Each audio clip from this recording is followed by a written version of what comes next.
ಮಾಜಿ ಮುಖ್ಯಮಂತ್ರಿ S M Krishna ಇದ್ದಾರಾಗಿದ್ದಾರೆ. ಈ ಬಗ್ಗೆ ಮಾತನಾಡೋಕ್ಕೆ ನಮ್ಮ ಜೊತೆ ಸಾರಾ ಗೋವಿಂದ್ ಇದ್ದಾರೆ. ಅವ್ರನ್ನೇ ಕೇಳೋಣ. ಸರ್, ಈಗ ನಿಮ್ಮದು ಮತ್ತು ಎಸ್ ಎಂ ಕೃಷ್ಣವ್ರ ಒಡನಾಟ ಹೇಗಿತ್ತು ಸರ್? ನೋಡಿ, ಒಂದು ಮಾತಾಡ್ತೀನಿ.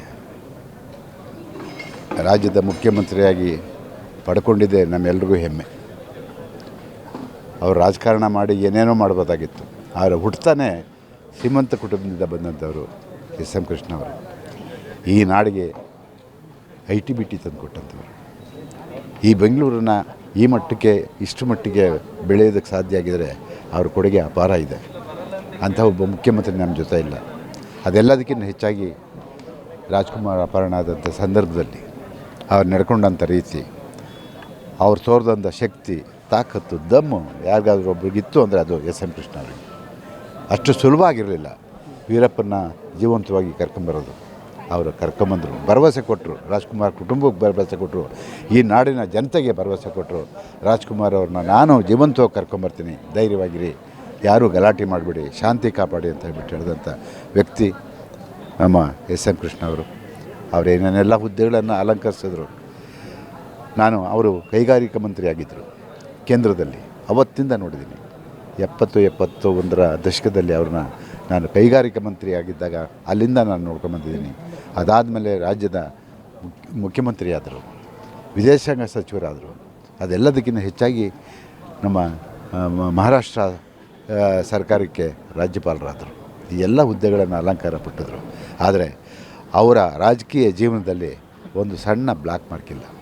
ಅಂತಹ ಧೀಮಂತ ವ್ಯಕ್ತಿ ಇವತ್ತೇನಾದರೂ ರಾಜ್ಕುಮಾರ್ ಅವರು ಈ ನಾಡಿಗೆ ವಾಪಸ್ಸು ಬಂದಿದ್ದರೆ ಅದಕ್ಕೆ ನಿಜವಾಗಿ ಎಸ್ ಎಂ ಕೃಷ್ಣ ಅವರು ಕಾರಣ.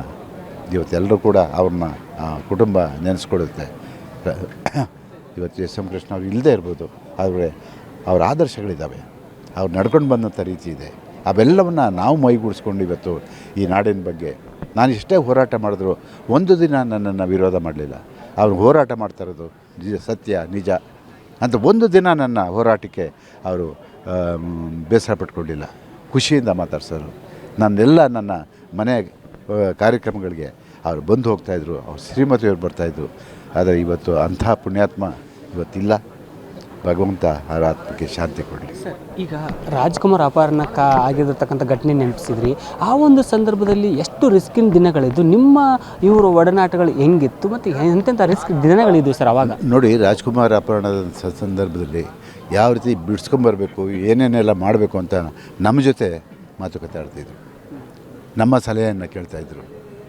ಮತ್ತು ಅವರು ಒಂದು ಮಾತು ಹೇಳಿದ್ರಲ್ಲ ನೋಡಿ, ಕೇಂದ್ರ ಸರ್ಕಾರ ಮತ್ತು ತಮಿಳುನಾಡು ಸರ್ಕಾರ ಇವೆರಡನ್ನೂ ನಮಗೆ ಕೊಂಡಿ ರಾಜ್ಕುಮಾರ್ ಅವ್ರನ್ನ ಬಿಡಿಸ್ಕೊಂಬರೋದಕ್ಕೆ. ಆ ಸಂದರ್ಭದಲ್ಲಿ ತಮಿಳುನಾಡಿನ ಕರುಣಾನಿಧಿಯವರು ಬೆಂಗಳೂರಿಗೆ ಬರ್ತಾರೆ, ಇವರು ತಮಿಳುನಾಡಿಗೆ ಹೋಗ್ತಾರೆ, ಇವರು ಕೇಂದ್ರ ಸರ್ಕಾರ ಸಂಪರ್ಕ ಮಾಡ್ತಾರೆ. ಏನೇ ಆದರೂ ವೀರಪ್ಪನ ಕೈಯಿಂದ ಹೊರ್ತರೋದಕ್ಕೆ 108 ದಿನಗಳಾಯಿತು. ಆ 108 ದಿನಗಳಲ್ಲಿ ಏನೇನೆಲ್ಲ ಅನುಭವಿಸಿದ್ರು, ಏನೇನೆಲ್ಲ ಮಾಡಿದ್ರು, ಅದು ಇಲ್ಲಿ ಹೇಳೋಕ್ಕೆ ಹೋದರೆ ಅದು ದೊಡ್ಡದಾಗುತ್ತೆ. ಏನೇ ಆಗಲಿ. ಈಗ ರಾಜ್ಕುಮಾರ್ ಅಪಹರಣ ಆದಾಗ ಇಡೀ ರಾಜ್ಯವೇ ಅಲ್ಲೋಲ ಕಲ್ಲಲ್ಲ ಆಯಿತು. ಅಂಥ ದಿನದಲ್ಲಿ ಒಂದು ಶ್ಲಾಘನೀಯ ಕೆಲಸ ಮಾಡಿ ಯಾವುದೇ ರೀತಿ ಘಟನೆಗಳು ಜಾಸ್ತಿ ನಡೆಯದಂತೆ ಹೇಗೆ ನಿಭಾಯಿಸಿದ್ರು ಅದನ್ನು ನೀವು ನೆನಪು ಹಾಕೋದಾದರೆ? ಇಲ್ಲ, ನಮಗೆ ರಾಜ್ಕುಮಾರ್ ಕುಟುಂಬದಿಂದಲೇ ಒಂದು ಆದೇಶ ಬಂದಿತ್ತು. ನಾವೇನಾದರೂ ಇಲ್ಲಿ ಗಲಭೆ, ಲೂಟಿ, ಗಲಾಟೆ ಮಾಡಿದ್ರೆ ರಾಜ್ಕುಮಾರ್ ಅವರು ಜೀವಂತವಾಗಿ ಬರಲ್ಲ. ಅದನ್ನು ಮಾಡಬಾರ್ದು, ದಯಮಾಡಿ ನೀವೆಲ್ಲರೂ ಸೇರಿ ಶಾಂತಿ ಕಾಪಾಡಬೇಕು ಅಂತ ಹೇಳಿದ್ರು. ನಮಗೂ ಅದೇ ಬೇಕಾಗಿತ್ತು. ಯಾಕೆಂತ ಹೇಳಿದ್ರೆ ನಮ್ಮನ್ನು ಅನೇಕ ಜನ ಬಾಯಿಗೆ ಬಂದಂಗೆ ಮಾತಾಡಿದ್ರು. ನಿಮ್ಗೆ ಶಕ್ತಿ ಇಲ್ಲ, ಧೈರ್ಯ ಇಲ್ಲ, ಏನು ಹೋರಾಟ ಮಾಡ್ತೀನಿ ಅಂತೀರಾ, ಸುಮ್ಮನೆ ಕೂತಿದ್ದೀರಾ, ಮೌನವಾಗಿದ್ದೀರಾ, ಯಾಕೆ ಅಂತ ಹೇಳ್ಬಿಟ್ಟು ಅವತ್ತು ನಾನು ಹೇಳಿದೆ, ನಾನೇನಾದ್ರು ಗಲಾಟೆ ಮತ್ತೊಂದು ಮಾಡಿದ್ರೆ ರಾಜ್ಕುಮಾರ್ ಅವರು ಜೀವಂತವಾಗಿ ಬರಲ್ಲ. ಇದು ನಮಗೆ ಪಾರ್ವತಮ್ಮನವರು ಕೊಟ್ಟಿರುವಂಥ ಆದೇಶ. ಹಾಗಾಗಿ ಯಾರೂ ಗಲಾಟೆ ಮಾಡಬಾರ್ದು, ಎಲ್ಲರೂ ದೇವ್ರ ಮೊರೆ ಹೋಗಬೇಕು, ಪೂಜೆ ಪುನಸ್ಕಾರ, ಹೋಮ ಹವನ ಇದ್ರ ಬಗ್ಗೆ ಎಲ್ಲ ಡೈವರ್ಟ್ ಆಗಿಬಿಟ್ರು. ಗಲಾಟೆ ಆಗಲಿಲ್ಲ. ಅದು ಮುಖ್ಯಮಂತ್ರಿಗಳಿಗೂ ಕೂಡ ಅದು ಬೇಕಾಗಿತ್ತು. ಯಾಕೆಂತ ಹೇಳಿ ಗಲಾಟೆ ಆದರೆ ತಮಿಳುನಾಡಲ್ಲೂ ಆಟೋಮೆಟಿಕ್ಕಾಗಿ ಮಾಡ್ತಾರೆ. ಕೇಂದ್ರ ಸರ್ಕಾರ ಮಧ್ಯಪ್ರವೇಶ ಮಾಡೋಕ್ಕಾಗ್ತಾಯಿಲ್ಲ. ಇದು ಕೈಯಲ್ಲಿರೋದು ನಮ್ಮ ತಮಿಳುನಾಡು ಮತ್ತು ಗೌರ್ಮೆಂಟು.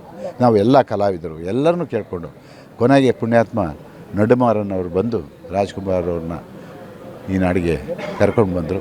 ಅದಕ್ಕೆಲ್ಲ ಕಾರಣ ಅವನದೇನೇ ಬೇಡಿಕೆಗಳಿತ್ತು, ಹಲವಾರು ಬೇಡಿಕೆಗಳಿತ್ತು. ಕಾವೇರಿ ನೀರು ಬಿಡಬೇಕು, ತಮಿಳ್ನವ್ರಿಗೆ ಅಲ್ಲಿ ತೊಂದರೆ ಆಗಬಾರ್ದು, ಹಣ ಬೇಕು, ಮತ್ತೊಂದು ಬೇಕು, ಇವೆಲ್ಲ ಬೇಡಿಕೆ ಇತ್ತು. ಆದರೆ ರಾಜ್ಕುಮಾರ್ ಅವರು ಒಂದೇ ಮಾತು ಹೇಳಿದ್ರು, ಕಾವೇರಿ ನದಿ ನೀರನ್ನು ತಮಿಳ್ನಾಡಿಗೆ ಬಿಡು ಅಂತ ನಾನು ಹೇಳಲ್ಲ, ಬೇಕಾದರೆ ನಾನು ಶೂಟ್ ಮಾಡ್ಬೋದು. ನಾನು ಮಾತ್ರ ಕಾವೇರಿ ನೀರನ್ನು ಬಿಡು ಅಂತ ನಾನು ಹೇಳೋಲ್ಲ, ಬೇಕಾದರೆ ನಾನು ಶೂಟ್ ಮಾಡುವಂತ. ಸರ್, ಕೊನೆಯ ಪ್ರಶ್ನೆ, ಈಗ ಅಣ್ಣವರ ಒಂದು ಸಂಬಂಧ ಮತ್ತು ಎಸ್ ಎಂ ಕೃಷ್ಣ ಅವರ ಸಂಬಂಧ ಯಾವ ಥರ ಇತ್ತು ನೀವು ನೋಡಿದ್ರ ಹಾಗೆ? ನೋಡಿ,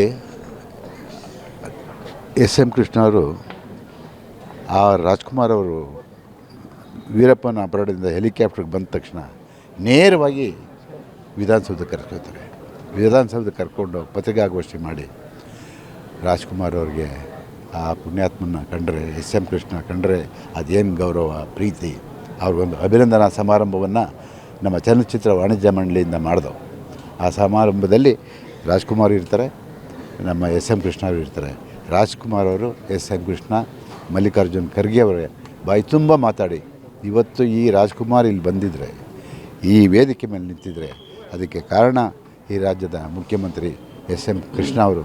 ನಿಮ್ಮೆಲ್ಲರೂ ಪರವಾಗಿ ಅವ್ರಿಗೆ ದೊಡ್ಡ ಅಭಿನಂದನೆಗಳನ್ನ ಸಲ್ಲಿಸ್ತೀನಿ. ಆ ಎಲ್ಲ ನೋವುಗಳನ್ನು, ಕಷ್ಟಗಳನ್ನು ನಾನು ಬಂದ ಮೇಲೆ ಕೇಳಿದೆ, ಭಾಳ ಮನಸ್ಸಿಗೆ ನೋವಾಯಿತು.